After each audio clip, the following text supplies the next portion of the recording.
Hey everyone and welcome back to another video. In this video, I'm going to show you how to find the App Store on your Sony Bravia 7 TV. Now this video is going to be particularly useful for individuals. Let's say that you want to go ahead and find the App Store on your Sony Bravia 7 TV. How do you actually go ahead about doing so? Now this video is going to be short, sweet, and simple, guys. There's not going to be a lot of steps involved. So the first thing that you want to do is that you want to go ahead and grab your remote and click on the home button. And then once you click on the home button and you're logged in, you want to go ahead and scroll to the right to where it says apps.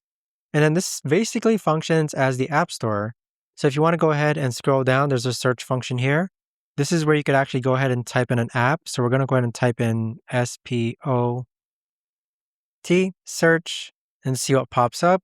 And as you can see here, these are all the different apps that you can go ahead and install onto the TV. But there you have it, guys. That right there is the best and easiest way that I know of to actually go ahead and find the App Store on your Sony Bravia 7 TV. If you guys know of a better or easier way to actually do this, let me know in the comments down below. I would love to know. Thanks so much for watching, everyone, and I'll see you guys all in the next video.